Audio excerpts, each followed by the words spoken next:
Lève-toi et marche à la suite de Jésus.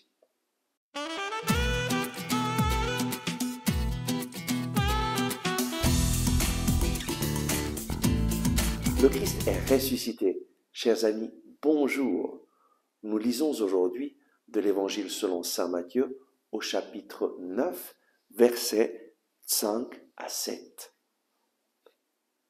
Quel est donc le plus facile de dire « tes péchés sont remis » ou de dire « lève-toi et marche » ?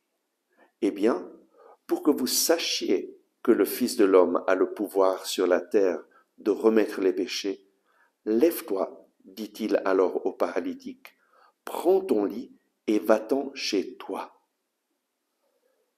Et se levant, il s'en alla chez lui. Quelle guérison extraordinaire! Jésus est tout-puissant. Et à travers cette guérison, il nous montre que lui, il a le pouvoir de pardonner les péchés. La guérison est un signe que Jésus est le sauveur du monde. La guérison est un signe que Jésus peut te réconcilier avec le Père. La guérison est un signe pour que tu fasses un pas vers le Seigneur, que tu décides de mettre ta confiance en Jésus pour être sauvé, pour être pardonné, pour être libéré. La guérison physique en elle-même est une chose belle, mais elle ne sert à rien, vraiment à rien, si tu ne fais pas le pas de te mettre à la suite de Jésus. Et quand je dis « ne sert à rien », je parle au niveau spirituel. Nous, très souvent, nous vivons seulement au niveau physique, au niveau matériel, et nous perdons le sens de notre vie. Dieu nous a créés pour lui. Dieu nous a créés pour vivre une vie de communion avec lui. Notre vie sur la terre est seulement un passage. Si nous vivons seulement en fonction de notre vie, de notre bien-être physique sur cette terre, eh bien nous passons à côté de l'essentiel.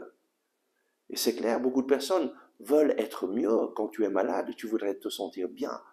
Mais la guérison que le Seigneur donne est toujours un signe pour nous pousser à marcher à la suite de Jésus.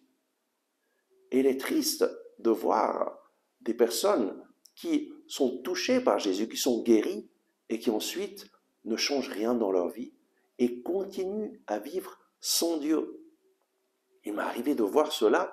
Je me rappelle un homme qu'on m'a amené à Zurich pour prier pour lui parce que son cœur ne fonctionnait plus, il fonctionnait seulement à 10%. Et j'ai prié pour lui, ensemble avec l'Assemblée, devant toute l'Assemblée, pour demander à Jésus d'intervenir, de le guérir. Et c'est seulement après plusieurs mois que j'ai su que cet homme a été guéri. Mais lui n'est jamais revenu.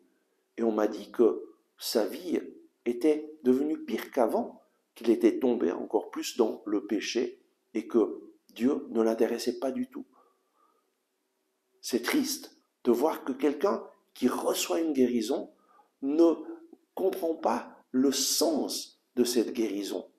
La guérison que Jésus donne, c'est toujours pour nous appeler à sa suite. Lève-toi et marche à la suite de Jésus. Prends aujourd'hui la décision de suivre Jésus. Et ne fais pas ce que beaucoup de personnes font. Ah, si toi tu me guéris, Dieu, eh bien moi je ferai. Eh oui, beaucoup de personnes pensent qu'on peut, d'une certaine façon, manipuler Dieu.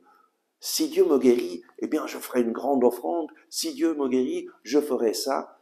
Non, donne ta vie au Seigneur. Accueille-le. La guérison est un cadeau. Et nous ne pouvons pas manipuler Dieu en lui disant « si tu me guéris, alors je vais faire quelque chose pour toi ». Accueille le pardon du Seigneur dans ta vie.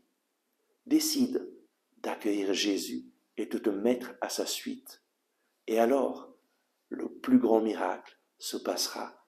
Le miracle de la guérison intérieure, de la réconciliation avec Dieu. Et puis, bien, parfois, le Seigneur guérit aussi physiquement. Et c'est une chose extraordinaire. La guérison physique nous pousse, nous invite à remercier le Seigneur, à vivre dans la gratitude et à être des témoins que Jésus est vivant, ressuscité. Amen. Merci d'avoir regardé ce message. Si vous l'avez aimé, je vous invite à cliquer sur le bouton j'aime et à le partager avec vos amis. De cette façon, vous nous aiderez à toucher de nouvelles personnes. N'oubliez pas de vous abonner à cette chaîne et d'activer la cloche en dessous de la vidéo. Ensemble avec ma communauté, nous prions pour vous et votre famille. À demain!